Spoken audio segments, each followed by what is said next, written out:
நீங்கள் அதிகாரத்துக்கு வருவதற்கு முன்பாக கூவி கூவி அழைத்தீர்கள். ஒரு காக்கா குருவி கூட உங்களை நம்பி வரவில்லை. நீங்கள் அதிகாரத்துக்கு வருவதற்கு முன்பாக விஜய் தம்பி கூவி கூவி அழைத்தீர்கள். ஒரு காக்கா குருவி கூட, ஒரு லெட்டர் பேடு கட்சி கூட உங்களை நம்பி வரவில்லை. ஆனால் இன்றைக்கு மாயாஜாலத்திலே மந்திரத்திலே மாங்காய் பறிப்பதை போல உங்களுக்கு ஆட்சி அதிகாரம் கிடைத்திருக்கிற காரணத்தினாலே இன்றைக்கு உங்களை தேடி ஓடி வருகிறவர்களை வைத்துக்கொண்டு உங்களுக்கு என்ன நடக்குமோ எங்களுக்கு தெரியாது. உங்களுக்கு ஏதாவது ஒன்று ஆச்சுன்னா அதுக்கு அதிமுகவும் நாங்களும் பொறுப்பல்ல. உங்களை தேடி ஓடி வருகிறவர்களுக்கு அவர்களும் 10 மாதம் தான், நாங்களும் 10 மாதம் தான். அவர்களுக்கும் ஒரு முறை தான் இழப்பு, எங்களுக்கும் ஒரு முறை தான் இறப்பு. ஆகவே தேர்தல் களத்தில் தோத்துத்தான் போயிருக்குமே தவிர செத்து போகலை. ஆகவே உயிர் ஒரு முறை தான் போகும். விஜய் தம்பி, இதை நீங்கள் ஞாபகத்தில் வச்சுக்கோங்க. உங்களுக்கு எச்சரிக்கையாகவும் சொல்லுகிறேன், அன்போடும் சொல்லுகிறேன். அம்புட்டு தான் நான் சொல்ல வர்றது. வாழ்க்கைன்றது ஒரு வட்டம் தான். மேலே இருக்கிறது கீழே வர்றதும், கீழே இருக்கிறது மேலே போகிறதும் இந்த நாட்டில் ஒரு இயற்கையினுடைய நீதியாகத்தான் இருக்குது. இன்றைக்கி நீங்களே பாருங்கள், இன்றைக்கி சட்டம் ஒழுங்கு பாதுகாப்பதிலே தாவக அரசு ரொம்பவே திணறி கொண்டு இருக்கிறது. இன்றைக்கு பயிர்க்கடனை ஏற்று முழுமையாக தள்ளுபடி செய்யவில்லை என்று அறிவிப்பு வந்த நாள் முதலாக போராடுகின்ற விவசாயிகள், மேகதாது அணை பிரச்சனையிலே தமிழக அரசு இன்றைக்கு அடுத்த கட்ட நகர்வு என்பது மர்மமாக உள்ளது. இன்றைக்கு பாரத பிரதமர் விஜய் தம்பி சந்திப்பு ஏமாற்றம் அளிக்கிறது. டேக்கப் ஆன நிலையிலேயே வேகத்திலேயே லேண்ட் ஆகிவிட்டது விஜய் தம்பியின் டெல்லி பயணம். ஆகவே மாண்புமிகு பிரதமரிடம் தமிழக நலன் சார்ந்து விவாதிக்க நிறைய பிரச்சனைகள் இருக்கின்றது. அதை பற்றி விஜய் தம்பி விவாதிக்கவில்லை. ஆகவே உழைப்பவரை தேடி கண்டுபிடித்து இயக்கம் நடத்தினால் பலன் உண்டு விஜய் தம்பி. கிடைத்தவரையெல்லாம் கொண்டு கட்சி நடத்தினால் பலன் இல்லை தம்பி. இதை உதயகுமார் சொல்லவில்லை, பேரறிஞர் அண்ணா அவர்கள் சொல்லியிருக்கிறார்கள். உழைப்பவரை தேடி கண்டுபிடித்து இயக்கம் நடத்தினால் பலன் உண்டு, கிடைத்தவரை கொண்டு நடத்தினால் பலன் இல்லை, பேரறிஞர் அண்ணா அவர்கள் சொல்லியிருக்கிறார்கள். ஆகவே இன்றைக்கு என்ன நடந்து விட்டது? தாவேகா 1,72,00,000 ஓட்டு பெற்றிருக்கிறார்கள், வாக்குகள் பெற்றிருக்கிறார்கள். எத்தனை சதவீதம்? 35%. பதிவான வாக்குகளிலே 65% விஜய் வேண்டாம் என்று எதிர்த்து வாக்களித்திருக்கிறார். இந்த அடிப்படை கணக்குகள் புரிந்து கொண்டால் விஜய் தம்பி இப்படி வானத்துக்கும் பூமிக்கும் ஆள் பிடிக்கிற வேலையை அவர் தன் கைக்கூலிகளை வைத்து நடத்த மாட்டார். ஆகவே 35% தாவேகா, இன்றைக்கு திமுக 1,19,00,000. ஆக திமுகவுக்கு எதிர்ப்பாக, திமுக ஆட்சி வேண்டாம் என்று திமுக கூட்டணிக்கு எதிர்ப்பாக 68.5% பேர்கள் வாக்களித்திருக்கிறார்கள். திமுக கூட்டணி வேண்டாம் என்று. விஜய் தாவேகா வேண்டாம் என்று 65% பேர்கள் வாக்களித்திருக்கிறார்கள். விஜய் வேண்டும் என்று 35% பேர்கள் வாக்களித்திருக்கிறார்கள். ஆகவே அனைத்து இந்திய அண்ணா திராவிட முன்னேற்ற கழகம் இன்றைக்கு புரட்சி தமிழர் எடப்பாடியார் என்கிற சாமானியருடைய தலைமையிலே வழிகாட்டுதலே பல்வேறு சத்திய சோதனைகளை தாண்டி இன்றைக்கு 1,04,00,000 புரட்சி தமிழர் எடப்பாடியார் முதலமைச்சராக வர வேண்டும் என்று இன்றைக்கு ஆதரவு அளித்து வாக்களித்திருக்கிறார்கள். அதை போன்று நோட்டாவுக்கு கூட மக்கள் வாக்களித்திருக்கிறார்கள். ஆகவே இந்த கணக்கையெல்லாம் புரிந்து கொண்டுதானோ என்னவோ தாவேக்காவிலே தம்பி விஜய கைக்கூலிகளை வைத்துக்கொண்டு ஆள் பிடிக்கிற வேலையை செய்து கொண்டிருக்கிறார்கள். நேற்று ஆதவ அர்ஜுனா அமைச்சர், ஒரு பைத்தியக்கார அமைச்சர் சொல்லுகிறார் 50% அதிமுகவை சேர்த்து விட்டோம் என்று. அவருக்கு பைத்தியம் நீட்டம் பிடித்து விட்டதா என்று தெரியவில்லை. 50% எங்கே சேர்த்தார்கள் என்று. அதைவிட இன்னொரு கணக்கும் சொல்லுகிறார், தாவேக்காவுக்கு அதிமுக தான் வாக்களித்தது என்று. அட பைத்தியக்கார அமைச்சரே, தாவேக்காவுக்கு அதிமுக வாக்களித்தது என்று சொன்னால் விஜய் முதல்வராக வர முடியாது. பொதுச் செயலாளர் புரட்சி தமிழர் எடப்பாடியார் தான் முதலமைச்சர் அமர முடியும். இந்த அரக்கிற்கு பைத்தியங்களை எல்லாம் அமைச்சரவையில் உட்கார வைத்து நம்ம பார்க்கணும்னு நம்ம தலைவிதி. இதெல்லாம் நேரமுடா சாமி.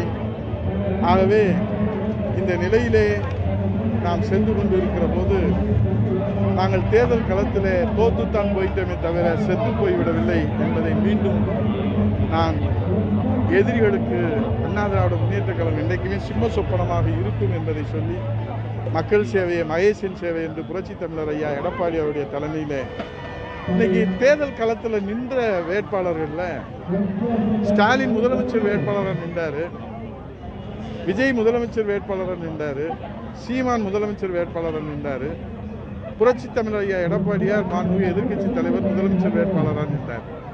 ஆனால் இன்றைக்கு தமிழ்நாட்டில் 234 தொகுதிகளில் அதிகமான வாக்குகளை பெற்று ஏறத்தாழ 1 லட்சம் வாக்குகள் வித்தியாசத்தில் மக்கள் நம்பிக்கையை பெற்றிருக்கிறார். ஆகவே எடப்பாடியிலே பெற்ற அந்த நம்பிக்கை தமிழகம் முழுவதும் புரட்சி தமிழர் ஐயா எடப்பாடியார் பெறுகின்ற நாள் வெகு தொலைவில் இல்லை. விஜய் தம்பி அவர்களே, நீங்கள் உங்கள் மீதே நம்பிக்கை இல்லாமல் தான் 2 தொகுதியிலே போட்டியிட்டு 1 தொகுதியிலே இன்றைக்கு நீங்கள் ராஜினாமா செய்திருக்கிறீர்கள். ஆனால் புரட்சி தமிழர் ஐயா எடப்பாடியார் அவர்கள் தமிழ்நாட்டிலே தொடர்ந்து இன்றைக்கு எடப்பாடி தொகுதியிலே 1 லட்சம் வாக்கு வித்தியாசத்திலே, ஆனால் எதிர்த்து போட்டியிட்ட ஸ்டாலின் அவர்கள் குளத்தூர் தொகுதியிலே தோற்று போய்விட்டார். பாரதிய ஜனதா கட்சியினுடைய நயினார் நாகேந்திரன் அவர்கள் தோற்று போய்விட்டார்கள். அதே போன்று சீமான் அவர்கள் காரைக்குடியிலே தோற்று போய்விட்டார்கள். அதே போன்று காங்கிரஸ் கட்சியுடைய தலைவர் செல்வ பெருந்தகை தோற்று போய்விட்டார்கள். இப்படி தலைவர்கள் எல்லாம் தோற்று போகிற போது புரட்சி தமிழர் ஐயா எடப்பாடியார் எடப்பாடி தொகுதியிலே எப்படி 1 லட்சம் வாக்குகள் வித்தியாசத்தில் அந்த மக்களுடைய நம்பிக்கையை பெற்றிருக்கிறாரோ அதே போன்று தமிழகம் முழுவதும் மக்களின் நம்பிக்கை பெறுகிற நாள் வெகு தொலைவில் இல்லை. காலம் கடிந்து வரும். அந்த காலம் வருகிற வரை அண்ணா திராவிட முன்னேற்ற கழக விசுவாச தொண்டர்கள் மக்கள் சேவையை மகேசன் சேவை என்று பேரறிஞர் பெருந்தகை அண்ணாவுடைய வழியிலே, தந்தை பெரியார் காட்டிய வழியிலே, பொன்மனச்செம்மல் புரட்சித் தலைவர் எம்ஜிஆர் வழியிலே, தமிழர் குலசாமி இதய தெய்வம் புரட்சித் தலைவர் அம்மா வழியிலே, எடப்பாடியார் தலைமையிலே உழைக்கிற விசுவாச தொண்டர்கள் கூட்டம், கோடான கோடி தொண்டர்கள் கூட்டம். அந்த தொண்டர்கள் கூட்டத்தினுடைய ஒரு செங்கலை கூட ஆதவ அர்ஜுனா அல்ல, பல கட்சி மாறிகள் இன்றைக்கு அதற்கு விளக்கம் கொடுக்கிறார்கள். மதுரையிலே கூட இந்த மாவட்டத்தினுடைய அமைச்சர் என் அருமை தம்பி நிர்மல்குமார் அவர்கள் அவருக்கு தெரிந்த வரலாறை அவர் சொல்லியிருக்கிறார்.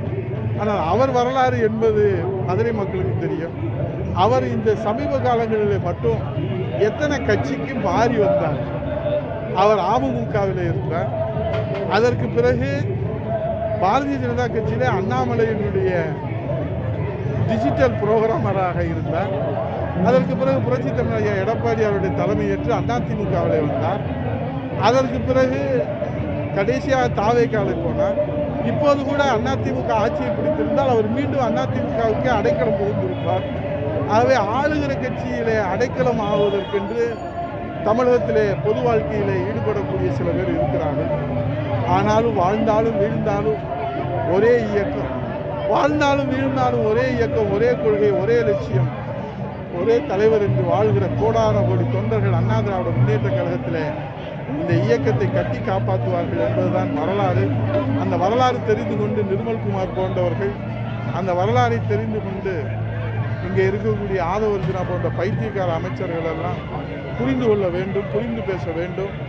அவர்கள் இனியும் இது போன்று பேசினால் அவர்கள் கடுமையான எதிர்வினைகளை தேர்தல் களத்திலையும் மக்கள் மன்றத்திலையும் சந்திக்க வேண்டியிருக்கும் என்பதை எச்சரிக்கையாக தெரிவித்துள்ளது. 53 ஆண்டு காலம் அதிமுக நீங்க தான் நிரந்தர முதல்வர் அப்படின்னு சொல்லி ஒரு புள்ளியை வச்சுட்டு எம்ஜிஆர் எப்படி இருந்தாரோ அதே போல நீங்க இருக்கீங்க அப்படின்னு எம்ஜிஆர் ஒப்பீடா விஜய் சொல்றாரு. இதை எப்படி பாக்குறீங்க? அவர்கிட்ட தான் நீங்க கேட்கணும். உங்க கட்சியில உங்களோட பயணித்தவர் தானே எம்ஜிஆர் சொல்லும் போது உங்களுக்கு அந்த எப்படி ஒரு இப்ப உங்களோட பயணித்தவர்னால உங்கள்ட்ட கேட்கிறோம் சார். அவர் சொன்னதை பத்தி அவர்கிட்ட தான் நான் கேட்கிறேன். சார் இப்ப அதிமுகவில் வந்து பாத்தீங்கன்னா இவங்க தான் முக்கியமான மூணுல இருக்காங்க. தென் மாவட்டத்துல பிராந்திய தளபதி அண்ணா திராவிட முன்னேற்ற கழகத்துல நான் மாநில செயலாளராக பேரவையில் இருக்கேன். அவர் மாவட்ட பேரவை செயலாளராக இருந்தார். நாங்கள் இணைந்து தேர்தல் களத்திலும் சரி மக்கள் மன்றத்திலும் பயணித்தோம். அம்மா அவர்கள் முதல்ல அவர் சட்டமன்ற வாய்ப்பு கொடுத்தாங்க. அதுக்கப்புறம் வாய்ப்பு கொடுக்கல. அப்புறம் அம்மா கவனத்துக்கு கொண்டு போகும்போது திரும்ப வாய்ப்பு கொடுத்து அமைச்சரவையில் வைத்து நான் மாநில செயலாளர், அவர் மாவட்ட பேரவைச் செயலாளர். ஆனால் எனக்கு முன்னாடி அம்மா அவர்கள் அவரை புரோட்டோக்காலில் அமைச்சரவையில் உட்கார வச்சாங்க. இதுதான் அண்ணா திராவிட முன்னேற்ற கழகம். ஆனால் இன்றைக்கி மரியாதைக்குரிய செங்கோட்டை இங்கேருந்து போனார். நேற்று அதிமுகலேருந்து வந்தாங்கல்ல, அந்த சேர்ப்பு விழாவில் கூட அவருக்கு அதில் பங்கேற்கிறதுக்கு செங்கோட்டையனுக்கு அனுமதி கிடைச்சதா? ஏன் அவருக்கு அனுமதி கிடைக்கல? முதல்வரே பார்க்க முடியலையா? முதல்வர் இல்லைங்க, முதல்வரை வந்து யாரும் பார்க்க முடியாது. என்னன்னா நீங்கள் என்ன நகைச்சுவையாக பண்ணுறீங்க? நீங்கள் முதல்வரை யாருமே பார்க்க முடியாது. இல்லைண்ணே, முதல்வரை பார்க்கறது அப்பாயின்மெண்ட் இதெல்லாம் புரோட்டோகால் படி செய்கிறாங்க. அவருடைய பேச்சு மட்டும் புரோட்டோகால் படி இல்லை. அதை எப்படி பார்க்குறீங்க? அதான் அவர் வந்து அதிகம் பேசுறீங்க. அவர் ஆணவ பேச்சு. அவருக்கு வரலாறு தெரியாது, அனுபவம் கிடையாது, உழைப்பு கிடையாது, தியாகம் கிடையாது, போராட்டம் கிடையாது, சிறை சென்றதற்கான அனுபவம் கிடையாது. சிறைன்னாலே 41 நாள் ஓடி போய் 41 பேர் இறந்ததில் போய் ஒளிஞ்சுக்குவார். இவரை நம்பி இன்னைக்கு இந்த தமிழ்நாடு சீரழிஞ்சிட்டு. அதுதான் நான் சொல்கிறேன். பயிர்க்கடன் நீங்கள் தானே சொன்னீங்க. இப்போ வந்து விவசாயிகள் கூப்பிட்டு பேசலாம்ல. இந்த விவசாயிகளை கூப்பிட்டு பேசுறது கூட உங்களுக்கு நேரம் இல்லையா? இந்த அக்கறை இல்லையா? அவர் என்ன சொன்னார்? அடுத்த ஜென்மம்னு ஒன்று இருந்தால் நான் விவசாயம் பிறக்கணும்னு இந்த விஜய் பேசுகிற டைலாக்கை நம்பி இந்த விவசாயிகள் இப்போ ஏமாந்து தெருவில் நிற்கிறாங்க. இது மாதிரி இதெல்லாம் ஏமாத்து சித்து வேலை. இது சித்து வேலை. தேர்தல் களத்தில் சித்து வேலையினாலே வந்த அதிகாரம் விஜய் தம்பிக்கு நிலைத்திருக்காது. நடிகர்கள் எல்லாம் கூப்பிட்டு பார்க்குறாரு. வேற அனைத்து, அதாவது கலைத்துறையை சேர்ந்தவங்களுக்குலாம் அப்பாயின்மெண்ட் கிடைக்குது. இந்த மாதிரி விவசாயிகளுக்கு அவர் யாரை வேணாலும் பார்க்கலாம். இல்லைண்ணே, இந்த மாதிரி அவர் யாரை வேணாலும் பார்க்கலாம். பொதுமக்களுக்கும் அப்பாயின்மெண்ட் கிடைக்கும். அதான் அவர் யாரை வேணாலும் பார்க்கலாம், அது அவர் விருப்பம். ஆனால் பிரச்சனையாக இருக்கிற இந்த விவசாயிகளை சந்தித்து அவர்களுக்கு என்ன பிரச்சனைன்னு கேட்க கூட அவருக்கு அக்கறை இல்லையா, நேரம் இல்லையா, மனம் இல்லையா? அதுதான் இப்போ தமிழ்நாட்டில் இருக்கிற கேள்வி. இப்போ மாண்புமிகு பாரத பிரதமரை போய் சந்திச்சாரு. 4 நிமிடம் வந்து மரியாதை நிமிடம், 4 நிமிடம் விவாதம். தமிழ்நாட்டில் எவ்வளோ பிரச்சனைகள் இருக்குது, அதை குறித்து அவர் ஏன் விவாதிக்கலை? அது குறித்து ஏன் பேசலை? டேக்அப் ஆன வேகத்திலே விஜய் தம்பியினுடைய டெல்லி பயணம் லேண்ட் ஆயிடுச்சா? இப்போ இதுக்கு விளக்கம் சொல்லணுமா வேணாமா? தமிழ்நாட்டு மக்களுக்கு விளக்கம் சொல்லணுமா வேணாமா? இது மக்களுக்கு தீர்ப்புக்கே நாங்கள் விட்டுருவோம். இனிமேல் நாளை வந்து புதுக்கோட்டை விஜயபாஸ்கர் உள்ளிட்ட சில அமைச்சர்கள்லாம் போனதாக தகவல் சொல்றாங்க. அதை பற்றி நீங்கள் அவர்கிட்ட தான் கேட்கணும்.